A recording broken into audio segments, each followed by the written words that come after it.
You won't regret it. I promise. Subscribe. I'm 63 years old, and my son tried to hang me with my own necktie. Do you know the kind? Navy with the small white squares. The one your wife buys you because it makes you look trustworthy? Tell me if I'm wrong, but isn't it always the small, decent things that end up being used in the worst ways? They still keep the lobby of our building at refrigerator temperature because someone once read an article that cold air projects competence. The marble floor looks clean enough to eat off, which is something you think only if you've never dropped your lunch in front of 3 junior analysts who are waiting for you to die. You know the building, maybe. Monroe and Wabash, a block and a half from the Lake Street L. I've climbed through those revolving doors for 35 years, and I always carry the same battered mahogany briefcase my father carried when he took the bus to the stockyards. It smells faintly of old pennies and shoe polish. I run my fingers over the scar on its lid, some long-ago scrape he never sanded out. It's the only heirloom I've ever cared to keep. The briefcase and my fountain pen, a black Mont Blanc with my initials, a JR and a crooked engraving a clerk botched in 1991. You might say I'm a sentimentalist. I might tell you I'm a man who knows what holds his life together. That morning, Wednesday, January 15th. And I tell you the date because it still has a weight in my mouth. I reached my desk on the 31st floor and found a square red folder sitting in the center of my blotter like a target. The folder was new. We don't use red ones. We're gray, navy, trustee green. We are allergic to drama. I turned it between my fingers, already feeling the prickle on the back of my neck that says you're being watched. I glanced at the office glass, my reflection, hovering like a ghost over Millennium Park's dead trees, and I opened the folder. Authorization queue for special vehicle. 4 memos printed out, all initialed with my initials, and dated between 2 o'clock and 4 a.m. on the Sunday after New Year's. The last page was a wire confirmation for funds into an account with a name that sounded like a hotel bar. Dayless Tides. All of it approved by me. There was even a little flourish in the signature that looked like mine on a day when my hand was steadier. Would you have questioned it right away, or would you have let the nausea come first? My nausea came first, the kind that tastes like metal. "Morning, Arthur," said a voice, as if we were discussing the weather. Sandra from compliance hovered in my doorway, clutching her travel mug like a rosary. She's younger than me, but old enough to remember me at my best. She lowered her voice. "Could you join me at 10? We just need to walk through some authorizations." "Of course," I said, as if my tongue weren't thick. "Bring whatever you've got," she said. And she looked at the red folder, and then at me, and something flickered across her face. Pity? Warning? And she left. The elevator hummed in the shaft, the way it does in winter when the cables have that bone ache. And I sat down and read my own betrayal in Times New Roman. You might think I'm naive. You might say, "Arthur, for God's sake, it's 2025. How do you not have two-factor? How does anyone get into your account?" Fine, you wouldn't be wrong. But listen, a lifetime earns you certain habits. My password was my father's badge number from the yards and my wedding date, which tells you almost everything about who I believe myself to be. Ethan had asked me for it once, years back, when he was helping me link my phone to the calendar. He'd laughed. "Old school, Dad," he'd said, and he'd kissed my cheek like a prince. I thought, he's proud of me. The day he walked through those revolving doors 5 years ago, Ethan looked like the city had been poured over him in a suit-shaped mold. Tall, lean, nose straight like his mother's, an easy half-smile for the receptionist who didn't meet his eyes. The first week, he asked if he could borrow my pen for a signature because his felt inauthentic. That's the word he used. "You hear this sickness growing?" I handed it to him, pleased he recognized weight and ritual. I didn't notice he was measuring my hand. At 10, I carried the red folder down the hall. My briefcase was heavier than usual, the way guilt is heavy, even when it isn't yours. I tapped on the glass and stepped into Sandra's office. She had already pulled up a screen of log-in timestamps, those little ladder rungs your life climbs without you noticing. "We've had some anomalies," she said, and the word echoed in the room like a church bell. "Your account authorized a special vehicle outside of standard workflows." "I'm not accusing, Arthur," She held up her palms. I'm asking. I was in bed at 2 a.m. on January 5th, I said. We had a storm. The radiators rattled all night, like a deranged typewriter. I made oatmeal at 6. If you need to see the receipt for the oats, I can get it. She smiled. I don't need the oats. But this, she rotated the screen. This suggests someone had physical access to your office. She pointed to a minimized video feed. We keep the 31st floor on motion recording for security. After the break-in last summer. Break-in, I repeated. And a part of me, the petty part I have never liked, saw the face of a junior associate from 3 summers ago whose team-building exercise had been, essentially, to hide a bottle of mezcal in legal. My age was a new gravity that pulled my mind toward the past in spite of the present. 2 hours, 15 minutes, she said, and tapped at the keyboard. The screen filled with grainy footage of my office door in the corner and the black rectangle of my window. The timestamp read 2 hours, 1 minute, and 38 seconds. The carpet was empty. Then, at 2:03, a shape moved into view. A person in a winter coat and a cap pulled low. The camera got the left side of a face when they turned to look down the hall. A jawline, a dimple I had kissed when it was still soft and smelled of milk. Sandra, I said, keeping my voice quiet, as though shouting would make it more true. Please stop the video. She did and waited. I'll solve this, I said. She leaned back. I'm required to escalate. But Arthur, she looked at the red folder in my hand. You've been here a long time. It would be better for everyone if there were clean explanations. Better for everyone, I repeated. And that phrase, more than the video, more than the forged flourish, burned. It was everyone. And when did I stop being included? Tell me, would you have asked that out loud? Or would you, like me, tuck the question away where your tongue can worry it to blood? I took the folder back to my office and shut the door. I stared at the city until the grid of streets became a mesh over my vision. I remembered the first time I carried that briefcase into this building, and my boss back then, a man named Rizzo, who wore cologne like armor, had said, "Don't get too attached to your chair, kid. The chair isn't yours." I had nodded, thinking only of the work. Now, I thought of the chair, the exact shape of it, the groove my spine had worn, and I wanted to screw it to the floor with my pen. At noon, I went home. I told my assistant I wasn't feeling well, which was true if you stretch the definition. The sky over the Chicago River was the color of a bruise, and the wind off the water was a straight line into the bones. I walked slowly, not only because the sidewalks were a skating rink, but because I needed my body to have something to do while my mind caught up.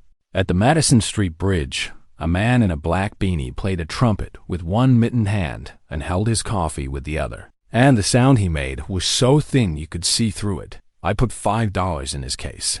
What would you have done? Kept your head down? Kept your money?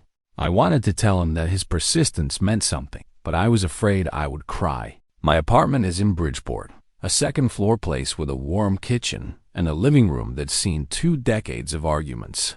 The radiator sings in winter. The windows fog.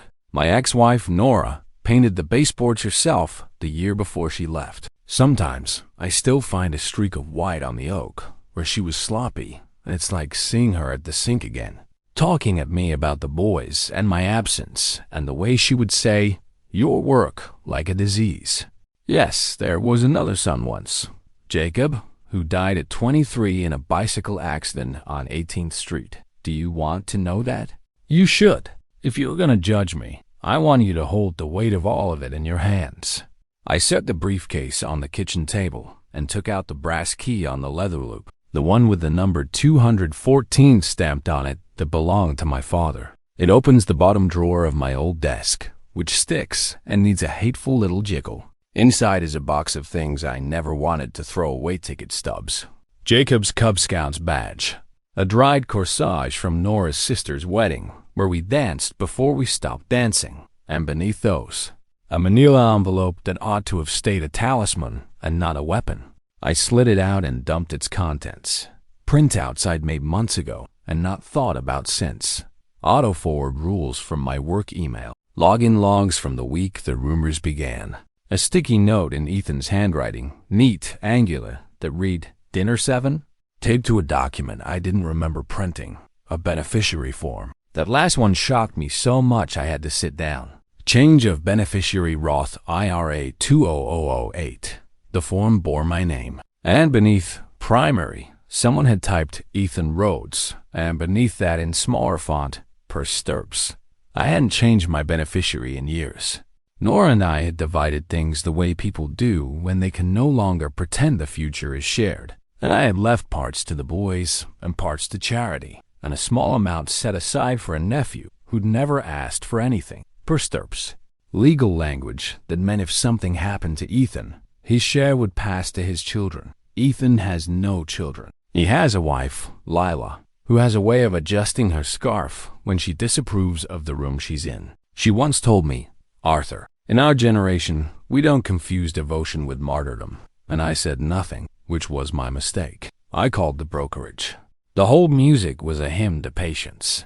"Sir, we can't discuss this over the phone," a woman told me brightly when she finally answered. "You'll need to visit a branch." "What if I told you," I said, "that my son may have impersonated me?" There was a pause. "Then I would advise you to bring identification." I made coffee. It tasted like everyone else's coffee, burnt and earnest. The radiator knocked in the living room, and a clump of snow dropped off the gutter with a soft thud. The city is full of those noises in winter, like a house settling around you while you make small decisions that feel huge. I sat with the red folder open beside the manila envelope, the two reds lying to each other about what they meant. I pulled out my phone and scrolled to Ethan's name. I didn't call. I scrolled to Lila's Instagram, which I never look at, and found a photo of a charcuterie board that looked like an autopsy. Caption: "Work hard, play harder. Proud of my man, a black heart." Is it wrong that I wanted to gather every photograph of Ethan on the internet and smash them? Is it wrong that the thought felt like relief? Tell me. At 3 o'clock, Sandra texted, "Board pushing meeting to Friday. Stay close." I stared at the gray bubbles, the way one does when waiting for a disaster. "Understood," I wrote, "and because I'm a civilized person, thank you." Minutes later, a calendar invitation arrived from Ethan. "Coffee, Dad?" He'd scheduled it for 7. The next morning at the cafe on Dearborn, we used when we wanted to pretend to be old friends. The subject line was a joke we used to share, bridge trolls, from the years we would stand on the river on St. Patrick's Day and watch the idiots toss beer cans and pretend it was tradition. My stomach lurched. What do you do when the person who is drowning you offers you a towel? I took a pad of paper and wrote out a list, because lists make the world behave. 1. Call bank manager Rias. She likes you. She will tell you what she can. 2. Check building access logs. Ask Frank in facilities. Bring coffee. 3. Download security footage. 4. Find old emails from Ethan passwords. 5. Look at your will. That last one taxed me more than I expected. My will sits behind a photograph of my mother at the State Street Parade in '74. I took it out, opened to the page with the signatures, and ran my finger over the notary stamp. Nora's name had been scratched out in the codicil 5 years ago, when we divorced, and an asterisk added for Ethan and God. It still said Jacob. I should have changed that. I should have. Grief is an old dog that sleeps at your feet and barks at any movement, even when the thief is inside already. When I looked up, the light outside had gone that late afternoon blue that makes the city feel like a distant cousin, familiar, unwelcoming. I heard a car door slam. The walls tightened. I told myself, you are not the man who endures humiliation in silence. You will not be quieted in your own life. I stood. I took the red folder, the envelope, and my father's brass key, and I set them in the briefcase. I closed the clasps one at a time. Their bite is a small, precise sound that has always meant decide. The intercom buzzed before the knock came. I went to the speaker, thumb trembling over the button with an old man's insistence. "Yes?" A voice filtered through, warm, casual, the kind of voice that tips 2 fingers when it enters a room it already owns. "It's me, Dad." He didn't say which me. He didn't need to. When I opened the door, the hallway smelled like snow and wool. Ethan stood there with a bottle of rye in a brown paper bag, like a pilgrim with an offering. He had a new haircut that made him look like a candidate. He smiled in a way that told me he knew the power of it. "I thought we could talk," he said. I stepped aside. I watched him enter the kitchen, where his mother had taped paint too far onto oak. He set the rye on the table with my red folder, as if they were a pair. He reached for my pen without asking, turned it in his hand, and laid it back down. "Nice watch," he said, and I looked at my wrist and saw the same old Timex I've worn for years. And something in the remark, the way it hovered between compliment and inventory, chilled me. He took off his gloves one finger at a time, a striptease for trust. "Coffee?" I said. "Rye," he said, and laughed. Because there are jokes that draw blood, and jokes that suggest a possibility of peace. And we both knew this wasn't the latter. We stood at the table like two men about to play a quiet game that decides the winter. He gestured at the red folder. "Funny color," he said. "Not our color," I agreed. He washed my face. "You look tired, Dad." "I am," I said. "I worked 35 years for this place." "I know," he said softly. "That's why I'm here." He lifted the bottle out of its paper bag. The rye had one of those labels that pretend to be old. He uncapped it and poured 2 slugs into juice glasses, because that's what I own. He slid one toward me. "To family," he said. I let the glass sit. "There's a video," I said. "2 Sunday morning, my office. Your profile." He didn't blink. He didn't deny. He sipped. "Profiles can look like a lot of people. And a beneficiary form," I said, tapping the envelope. "My signature, not my hand." He glanced at the envelope. "If you've decided to make this ugly," he said, "and the this carried the whole history of us, then let's at least be honest about motive. You're retiring. The firm needs fresh air. You've said it yourself." I said the window stick. I said.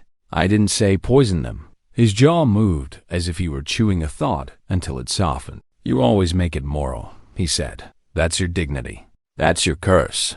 Isn't that a hell of a thing to say to your father in his kitchen at his table, with his father's briefcase watching?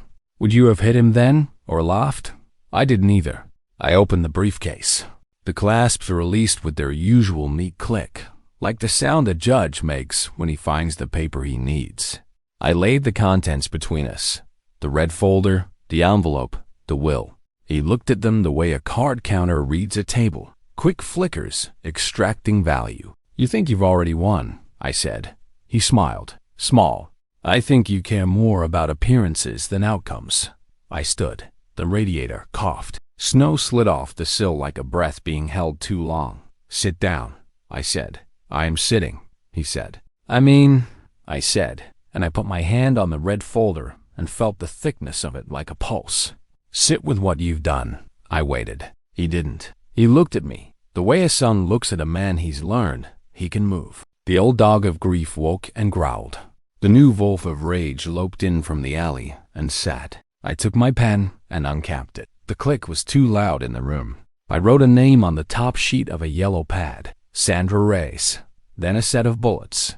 "Tomorrow at 7, I said, "we have coffee. You will come without your jokes. You will bring your access fob and your phone, and you will answer the questions I ask you without pretending I've lost my mind." He swirled the rye. "And if I don't?" I pressed the pen to the paper until the nib threatened to split. "Then you force me," I said, and I looked up at him, really looked, and saw not my boy or even my rival, but a man who had chosen the ease that comes when other people carry your weight. "You force me to choose between my love for my son and the life I have left to live." He tilted his head. "That sounds dramatic." "Everything is dramatic," I said, "when it happens to you." He opened his mouth, but the intercom buzzed again, sharp, insistent, like a phone ringing in a closed coffin. Ethan frowned. "Expecting someone?" "No," I said, which was true. I pressed the button. "Yes? Mr. Rhodes?"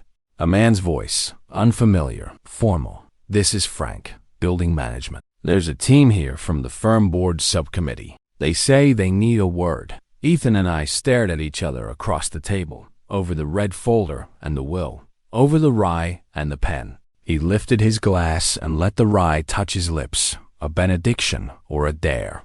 "Let them up," I said, and my voice did not tremble. "Would you have said the same?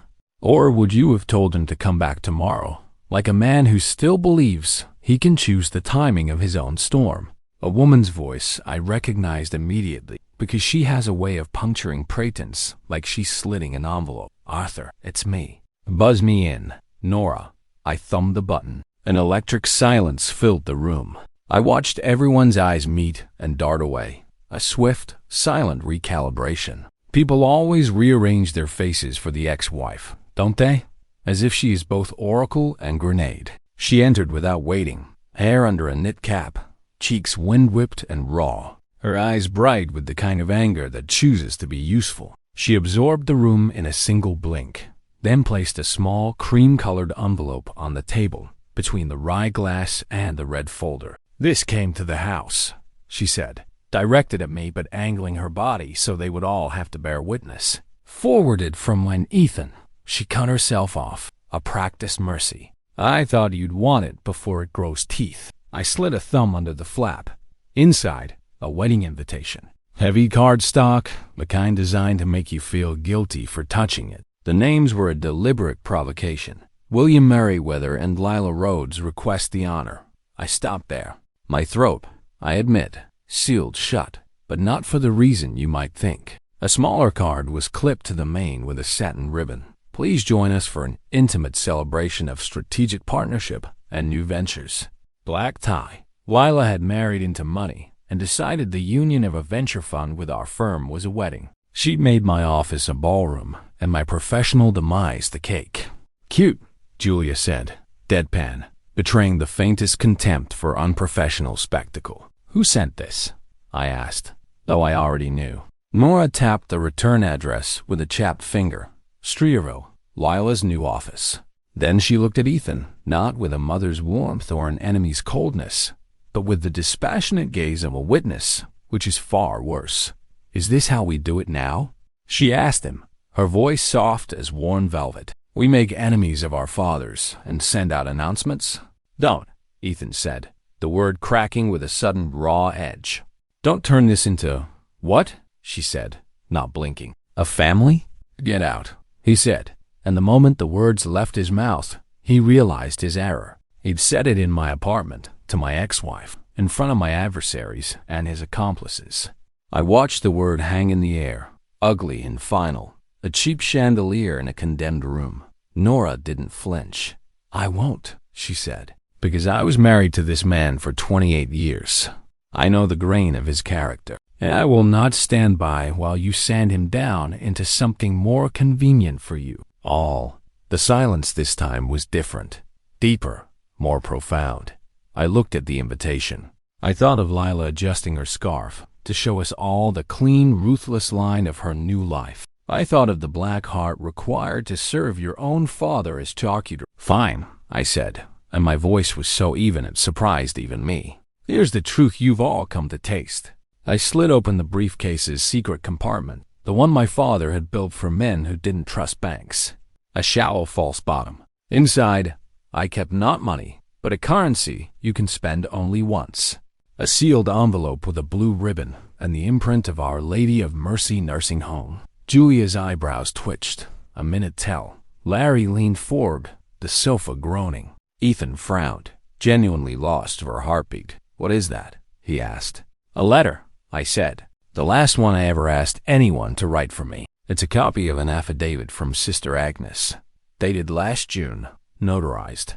It states, in unambiguous terms, that Henry Rizzo, yes, that Rizzo entrusted to me, for the firm's benefit, a list of clients he'd handled off book for decades, dead men's accounts, forgotten endowments, a skeleton ledger. He wanted them brought into the light before he died. He wanted them untangled." Laurie sat back as if pushed. "Arthur." My name was a sigh of profound weariness.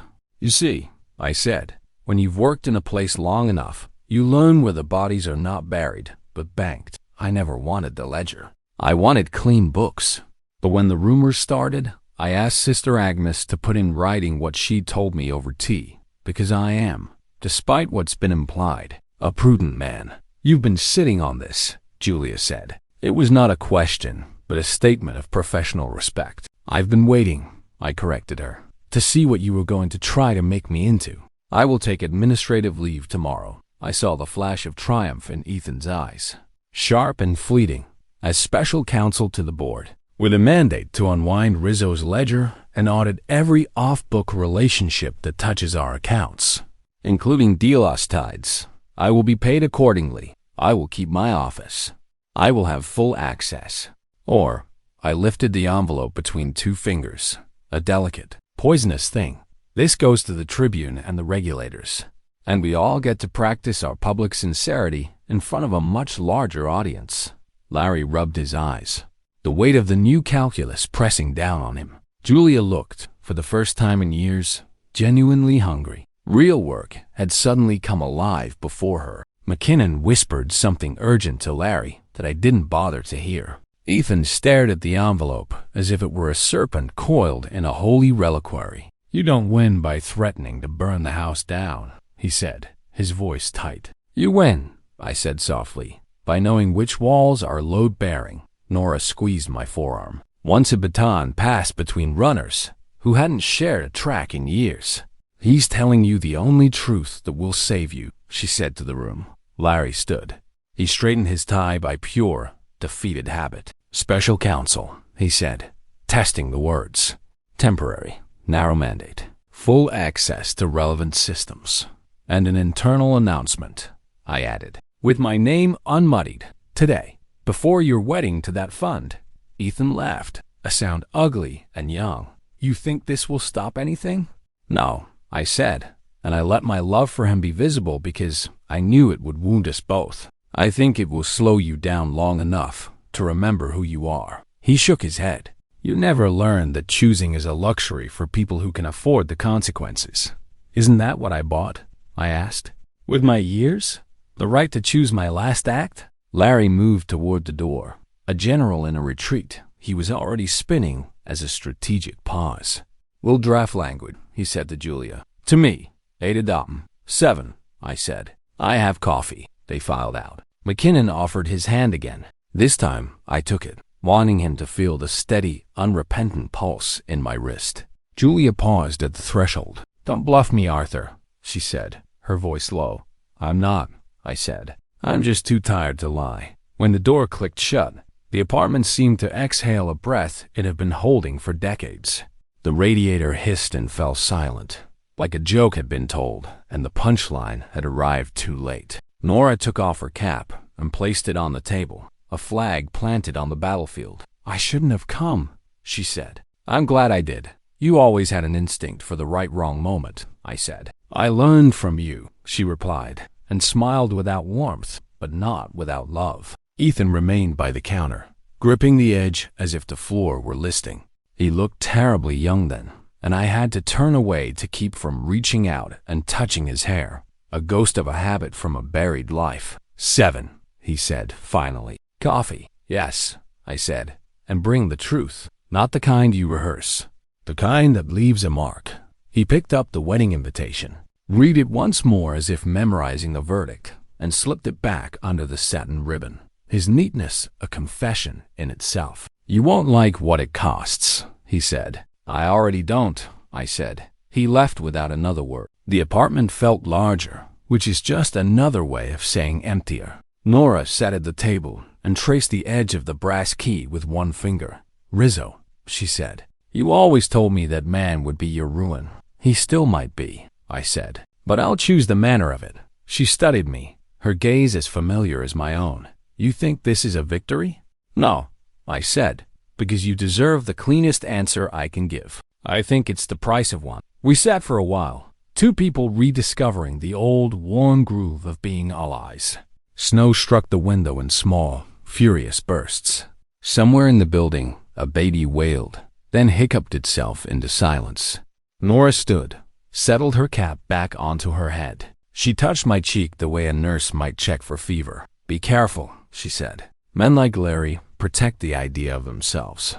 And boys like Ethan." She stopped, shook her head. "They don't yet know what they're protecting."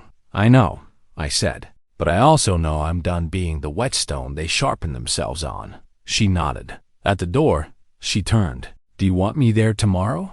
At 7? Do you think that would help?"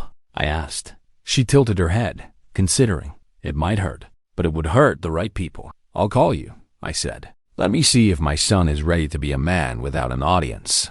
She left. I was alone with the red folder, the invitation, the brass key, the envelope, that had waited 6 months for its moment. I poured the rye into the sink, watched the amber liquid swirl and disappear, a cheap libation. I wrote a new list. Call Reyes. Scan affidavit. Email Sandra. Draft announcement language. Sleep, if possible. When I slid the envelope back into the briefcase's false bottom, my fingers brushed against another object I hadn't meant to touch tonight. A smaller key, tarnished, stamped with a 4-digit number I hadn't seen in years. A safety deposit box. Jacob's.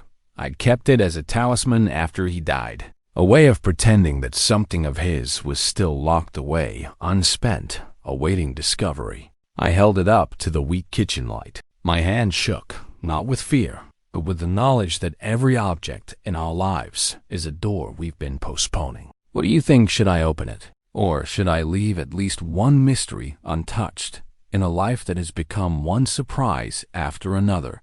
It doesn't matter. Tomorrow at 7, there will be coffee, a son, a father, and a choice made at a small table with 4 chairs.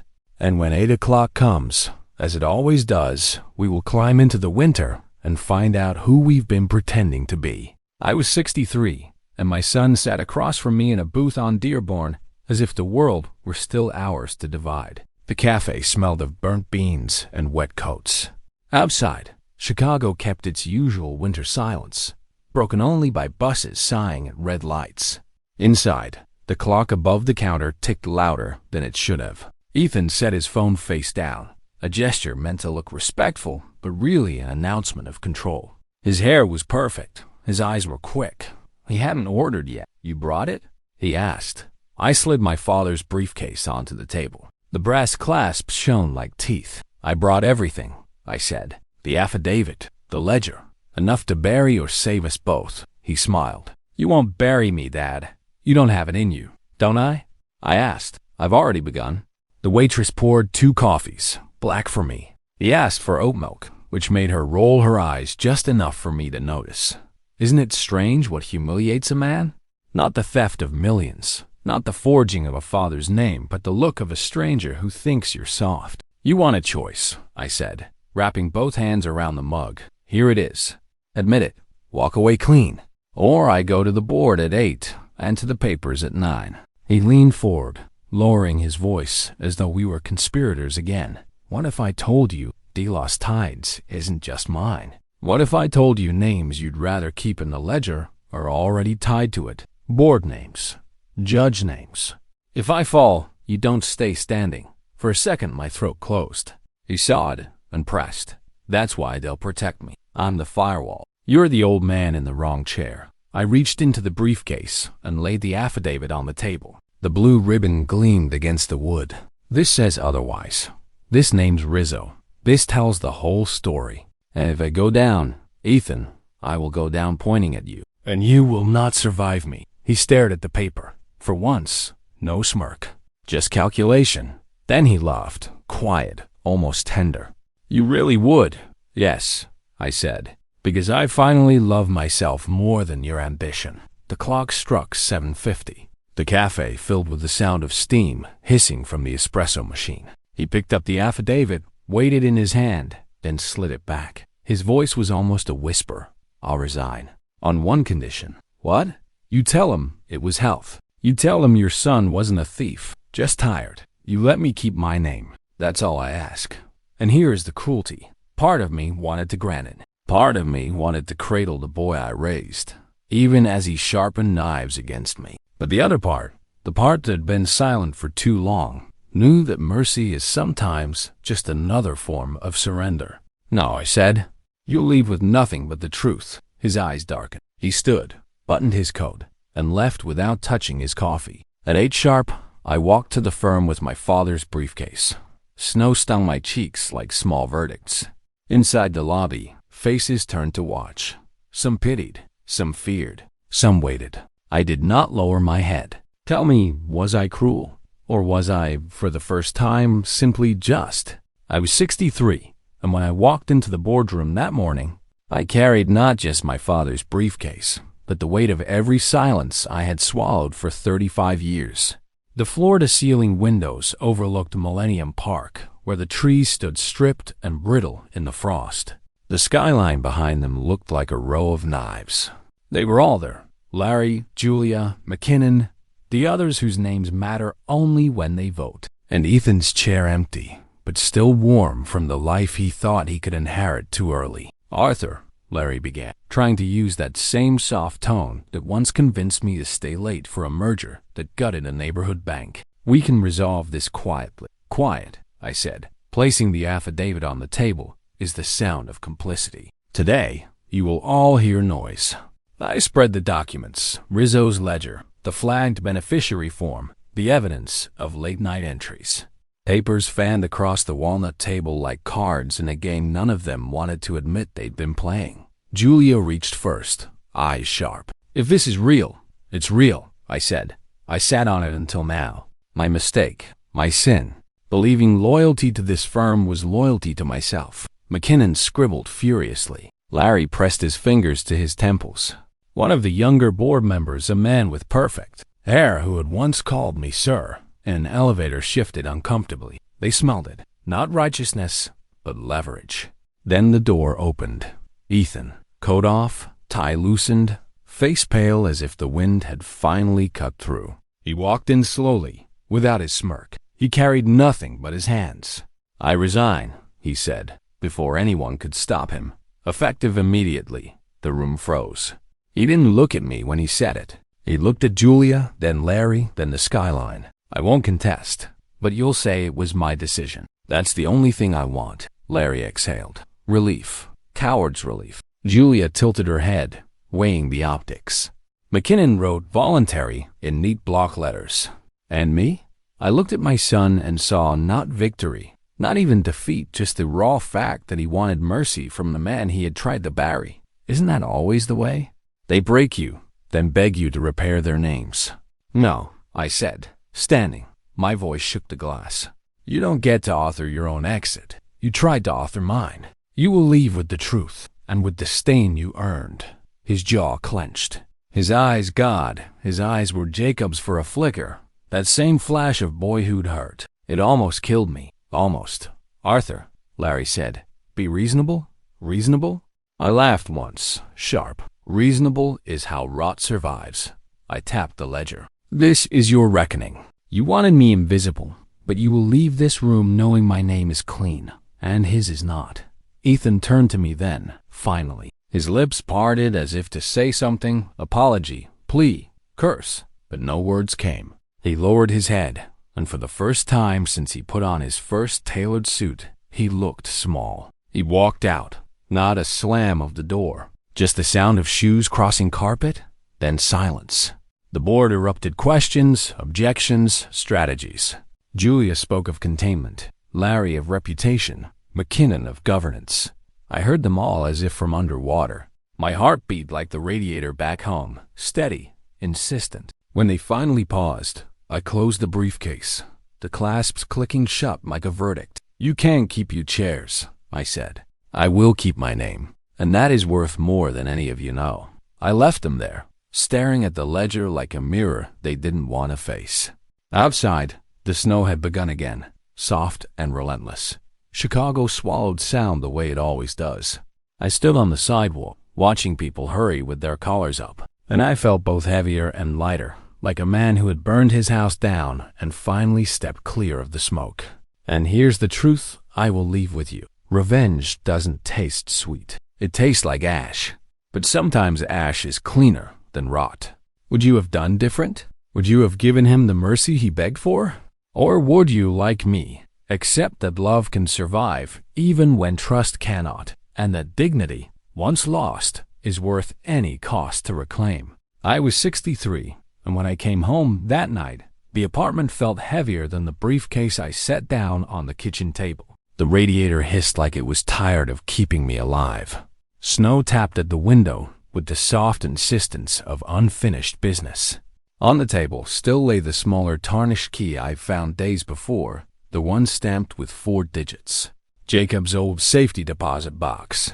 I had ignored it through all the noise, through Ethan's betrayal, through my own resurrection at the boardroom table. But now, with the silence pressing in, I picked it up. Cold metal, ordinary weight, extraordinary history. Do you know what it's like to hold the last object of a son who died too soon? It burns in your palm, like it wants to tell you all the things he never got to say. I went to the bank the next morning. Manager Rios met me with eyes that carried both duty and compassion. "We only usually keep them this long," she said, sliding the box across the counter. "But it seems we were meant to." The box was smaller than I expected. I turned the key, and the lock clicked open with the sound of a door unsealing in my chest. Inside, a stack of envelopes tied with twine, and on top, a note in Jacob's handwriting. Just 3 words, "For when needed." My hands trembled. I opened the first envelope. Photographs Jacob and Ethan, little boys, standing on a pier in Michigan, both grinning with cheeks red from wind. Another Nora and me, years before the fights wore us down, her hand in mine as if it belonged there forever. Receipts, 2 small donations Jacob had made, secret ones, to food pantries and shelters, names I never knew he cared about, and the last envelope thin, almost weightless. Inside was a letter, his handwriting uneven, hurried. "Dad, if you're reading this, it means I'm gone. I don't know when or how, but I want you to remember one thing. Ethan is not you. Don't let him turn into you. Give him what you never gave yourself, an ending on his own terms. Don't crush him just because you can. Forgive him when it costs. Love him when it hurts. That's how you win." I pressed the paper to my face, and it smelled faintly of dust and years. My throat closed. Isn't that the cruelest thing, that the dead can still command you when the living have failed? I left the bank and walked the streets. Chicago was gray. Dirty snow piled at the curbs. Buses groaning. People moving fast to stay warm. I thought about Jacob's words, about Ethan's face when he realized I had chosen truth over mercy. I thought about how revenge had felt in the moment sharp, necessary, just, but how it lingered now, heavy as lead. That night I called Ethan. He didn't answer. I left a message anyway. "You're out. That's finished. But you're still my son. If you want a way back, there's one seat left at this table. Always will be. Not the firm's table. Mine." I didn't know if he would call back. I still don't. But I set Jacob's letter on the mantel, next to the photo of him in his Cubs cap. I let it be both a wound and a compass.